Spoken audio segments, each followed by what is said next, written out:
लगा था। एक कसाई के हाथ में बेच दो। दुनिया भर के श्याम देव ढोंग पल्ले रहल, ढोंग के हटावा भैंसा के बेचा रुपया बढ़िया मिल जाए। ए बाबू लालच में आके भैंसा के मुंबई शहर से कसाई बुलवा के भैंसा के बेच देलन।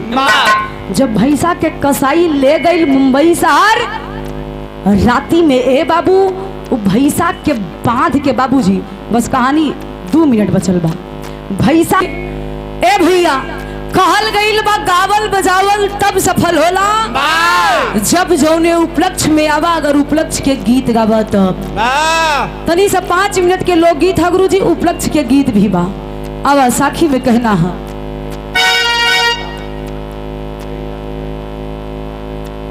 फुटई यादव व्यापारी, सही बताएं भैया, साधनपुर की धरती से ये 200 रुपए का आशीर्वाद, गार्जियन के पैर छू के प्रणाम हो, सकल पंच के नमस्ते प्रणाम, आशीर्वाद के कामना हो। आओ गुरुजी।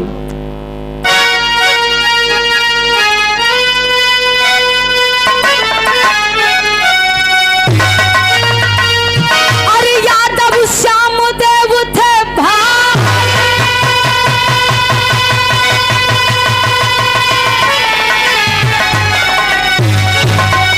जूनागढ़ की हाल बताई,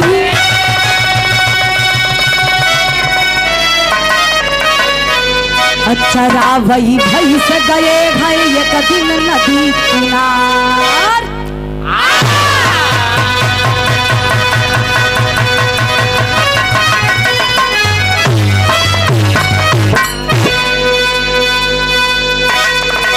तनी सा आप लोग गौर करी, हम मात्र 5 मिनट आज हमरे लाल जी चाचा जी भैंसा के टिका के छोड़लन। हाँ वो भैंसा ये आज से ना चलत था, 200 वर्ष पहले के चलल परंपरा है। कलिया मास्टर तो साढ़ हाथ जाना शिवानी में। ए बाबू तनी सा आप लोग कहानी पे गौर करी, हाँ मात्र 5 मिनट। गुजरात में जूनागढ़, जूनागढ़ के रहे वाला श्याम देव यादव परिवार में खुशी है, परिवार नीमन बीतत बा ए बाबू, लेकिन श्याम देव यादव के मन पशु में ज्यादा लगे। उनकर देखभाल करे, उनके चारा दे, उन्हीं के सेवा में दिन बिता दे। माई बाबू परेशान हो गईलन, कहलन कि अगर तुम्हारी है हाल रही तो जिंदगी में कुछ कर।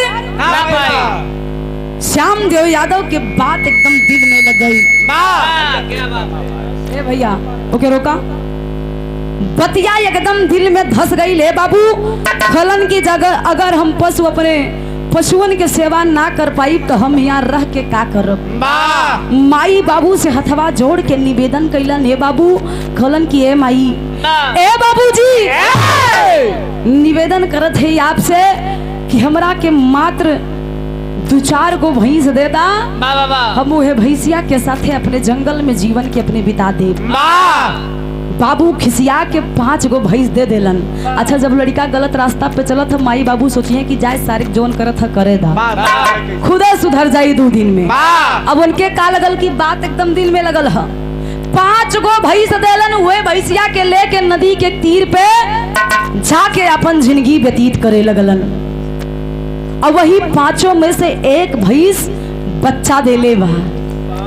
बच्चा देलस का गुरुजी तेरी में कहना है।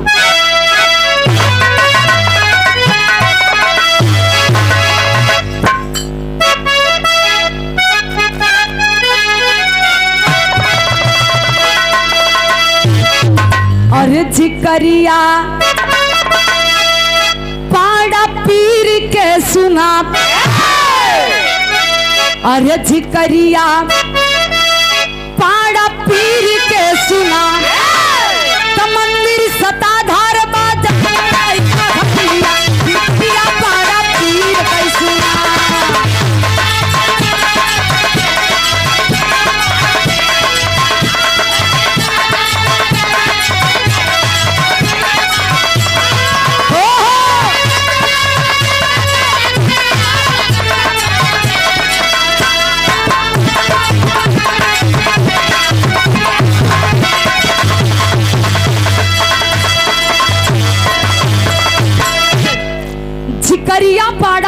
के सुना वाह। मंदिर सताधार बा जूनागढ़ सहरिया जिकरिया पाड़ा पीर के सुना ए बाबू गुजरात में जूनागढ़ से 40-50 किलोमीटर के अंदर में ही सताधार मंदिर है।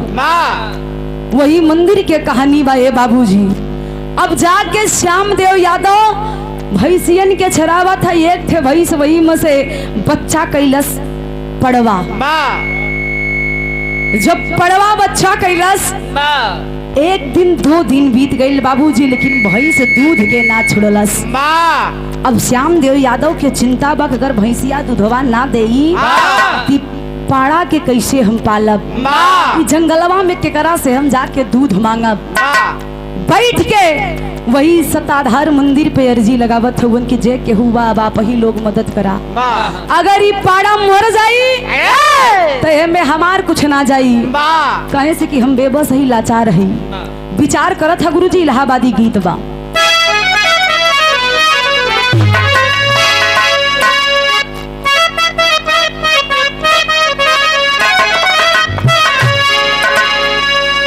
अरे राम झकोरा मारई झूलन।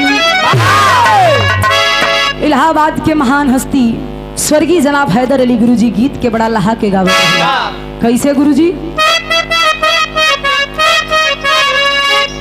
अरे राम झकोरा मारई झूलनी, हे पंचो झकोरा मारई झूलनी, साड़ी लहराई हो झकोरा मारई झूलनी, साड़ी लहराई हो झकोरा।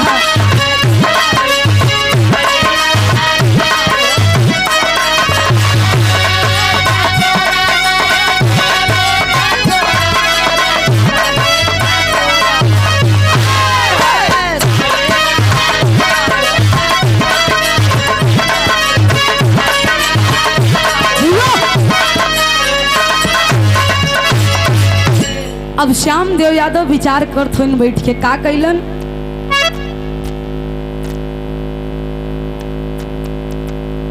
और हमारे गार्जियन धर्म के बड़े भैया राकेश उपाध्याय, अच्छा राजेश उपाध्याय सिकरारा की ऐतिहासिक पावन धरती से ये 200 रुपए का शानदार आशीर्वाद भैया के प्रणाम हो, सकल पंच के नमस्ते प्रणाम बा। लेकिन श्याम देव यादव विचार का करत हुवन।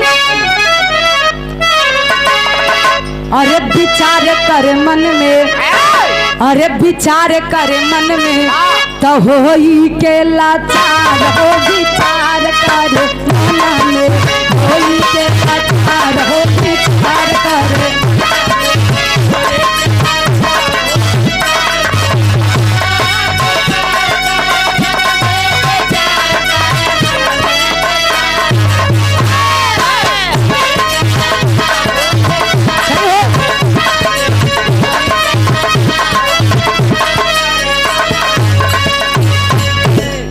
बैठ के विचार कैलन का।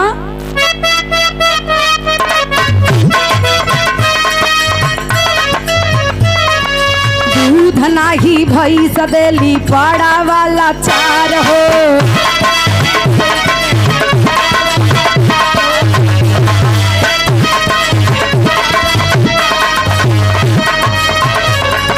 श्याम देव यादव करे मोहना में विचार हो।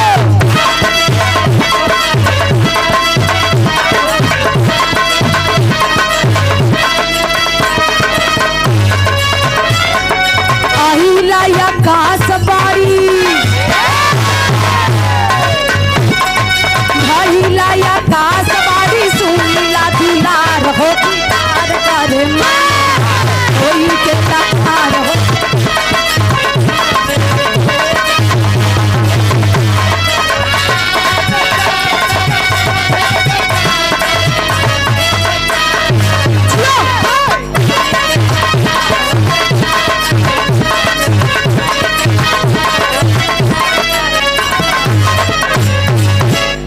ए बाबू बैठ के विचार करते हुए तब तक आकाश बाड़ी भइल। क्या श्याम देव विचार मत करा, दिमाग पे अपने जोर खलन की का करी। इ पड़वा के अंतिम अवस्था आवत बा हमारे आँखी के सामने। अगर एक जान निकल गई तो हम अपने आप के कैसे माफ करब। आकाशवाणी भइल के हम सताधार बोलत हई। वह मंदिर से आवाज आई कि पाड़ा के फड़वा के माथा पे टीक के करा के छोड़ दा, मत चिंता करा। भैंस तुहार दूध भी दई, पड़वा के जीवन भी यापन हो जाई। एक छोड़ दिया तो दोबारा बंधिया। श्याम देव यादव बतिया मान के पाड़ा के मथवा पे टीक के छोड़ देलन। समय बीते लगा ले बाबू। उपाड़ा वही भैंसिन के बीच में खेले खाए धीरे धीरे सयान भइल, भैंसा बनल। अब श्याम देव यादव मंदिरिया में पूजा करत हुवन, भक्ति भजन करत हुवन। एक दिन बाबूजी फिर से आकाशवाणी भइल कि ऐ श्याम देव किसकी पूजा कर रहे हो? देवी देवता का पूजा करके तुमको कुछ नहीं मिलेगा। अगर पूजा करना चाहते हो तो वही भैंसवा के जाके पूजा करा। काहे से कि भैंसा के शरीर में देव के निवास हो गई। ए बाबू श्याम देव यादव वो आकाशवाणी के सत्य मान के भैंसा के पूजा करे लगलन। भइल का गुरुजी?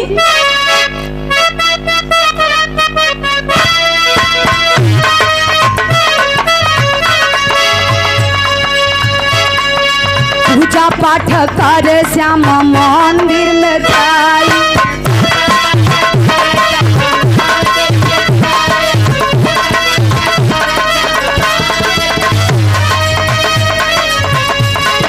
धुबराया आकाशवाणी भइला सुनाई।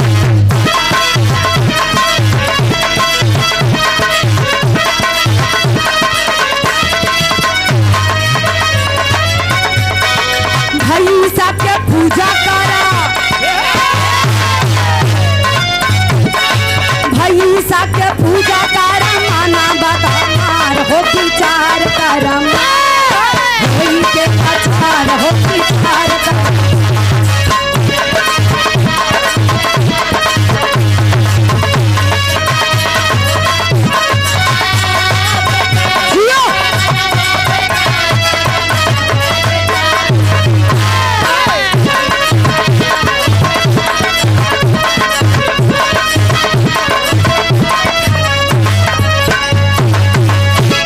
अब धीरे धीरे श्याम देव यादव वही मंदिर के सामने भैंसा के पूजा करे लगलन। भैंसा के पूजा करें और वही मथवा पे करे नारियल फोड़े। धीरे धीरे ही कईयों वर्ष बीत गई। आस पास के जब लोग जाने लगलन तो आके पूजा पाठ करे लगलन। अपने इच्छा के पूरा करत हवन, जे जवन मनौती मांगत बा ओकर इच्छा पूरा होत बा।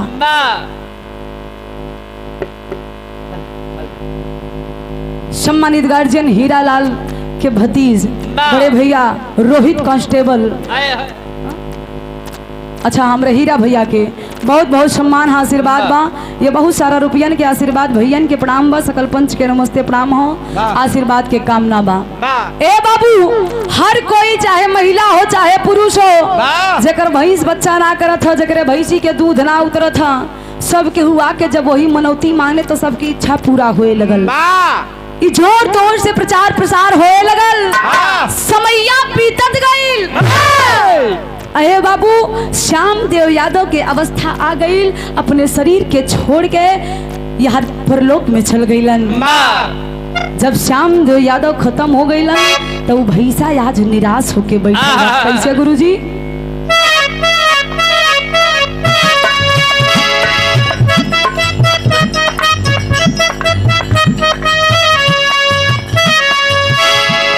कुछ दिन बाद तजले श्याम देव परानावा,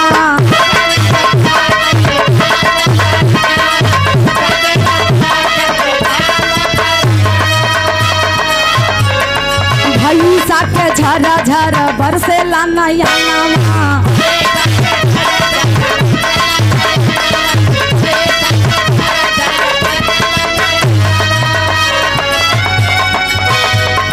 भैंसा कसाई लगा, भैंसा के कसाई लगा, पाजी गवार हो विचार, के प्रचार हो विचार करे।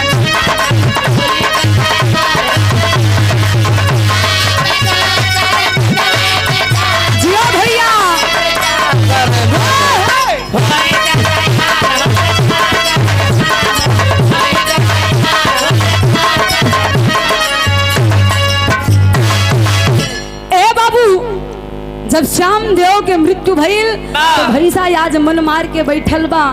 जोन श्याम देव से तनी से जलन रखे कहलन कि का हो। जब श्याम देव मर गइलन ती भैंसा बड़ा तंदुरुस्त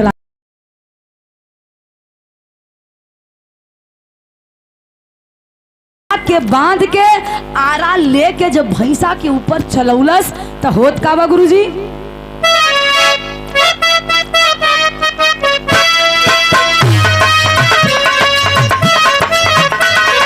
चलल नाही आरा तब कसाई बिचारी।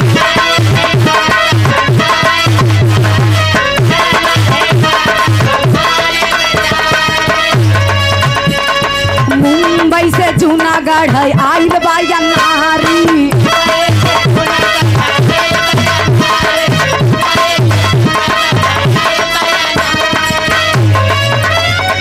छोड़ दिया भैंसा तब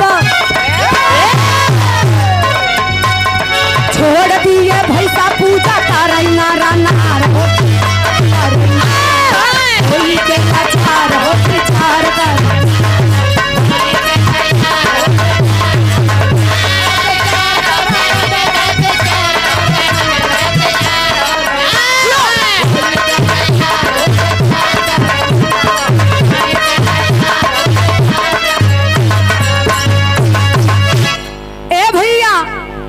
जब कसाई ले गई राती में आरा धा के रगड़ के भैंसा के ऊपर चलावे लगल।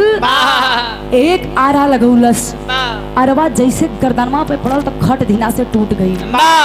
दूसर का लगौलस वो टूट गई। तीसर का लगौलस वो टूट गई। कम से कम 10 आरा के इस्तेमाल कैलस लेकिन कुल खटाखट टूटे लगल। कसाई के माथा चकरा गई करीब बाप रे बाप भैंसा की कुछ औरे हाई यारवा हमार खटाखट टूटत काहे बा। परेशान होके चल गई सूते खातिर। जब सूते खातिर गई तो रात्रि में सपना आयल कि अगर अपने आप के बचावे चाहत हुआ तो भैंसा के जहाँ से लाइल हुआ वहीं पे छोड़ दा। कसाई रातों रात उठल भैंसा के लदलस फनलस फिर ले जाके जूनागढ़ में छोड़ देलस। जब जूनागढ़ में छोड़लस लोगन से कहलस कि अगर आज के बाद ही भैंसा के केहू बेची तो कर सर्वनाश हो जाई। ए बाबू ई बतिया के लोग मान के वो भैंसा के फिर से पूजा पाठ करे लगलन। जब पूजा पाठ करे लगलन तो होत का बा गुरुजी।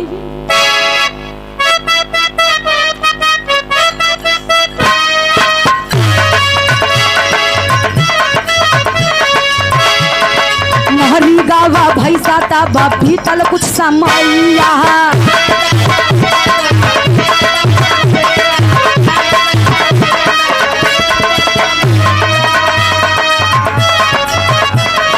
सेहमवा ही रूपावा में आइल भैंसा भैया।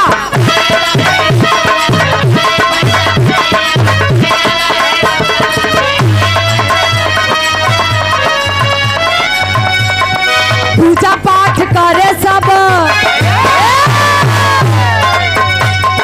पूजा पाठ करे सब होई के हो नहार हो।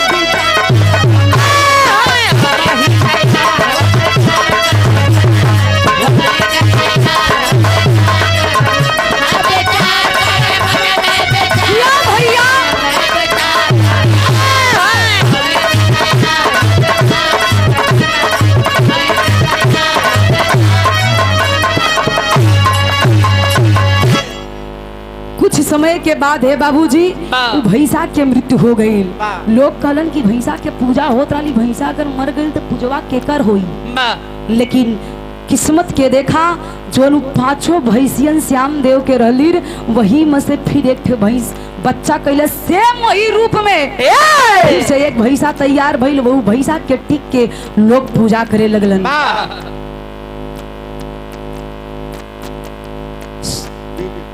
बीबीपुर की ऐतिहासिक धरती से सम्मानित गार्जियन महेंद्र यादव व्यापारी ये गार्जियन जी की तरफ से 200 रुपए का शानदार आशीर्वाद बहुत बहुत प्रणाम हो।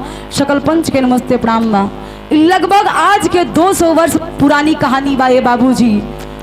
तब से लेके आज भी अगर एक भैंसा मरेला तो दूसरा सेम वही रूप में भैंसा तैयार हो जाता।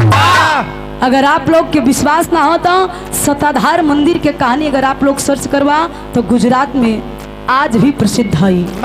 आज भी वहाँ भैंसा के टिका के छोड़ देलन, लेकिन ए बाबूजी प्रमाण मिलता है जो ने भैंसा के टिका के छोड़ल जाला उ भैंसा के बेचल उ भैंसा के ना बेचल जाला। अगर जे केहू बेचला तब पाप के भागीदारी बनेला। काहे से कि जोने भैंसा के माथे पे तिलक हो जाला उ भैंसा के शरीर में देवन के विराजमान हो जाला, देवतुल्य हो जाले, पूजनीय बंदनीय होले। आज हमारे लाल जी चाचा जी भैंसा के छोड़ले हुए आज भी परंपरा यहाँ लागू होता। उ भैंसा के छोड़ले हुए उ भैंसा के बेची हाँ नहीं, पूजनी हा बंदनी हो गई हा। आज से अंतिम और आखिरी लाइन में कहना बा,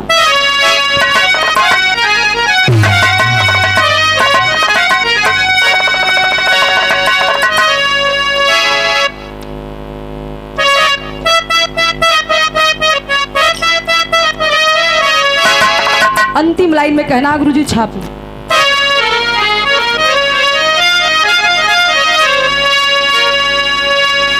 गुरु गणेश गुरु श्याम लाल धन्य प्रभु की।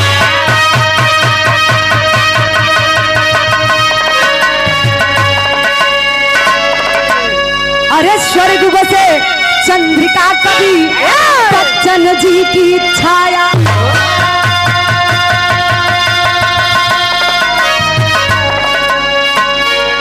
अरे जिकरिया पाड़ा पीर के सुना, अरे जिकरिया पाड़ा पीर के सुना, सजोती गया कभी के पर्वतपुर गठरिया, जिकरिया पाड़ा पीर के सुना।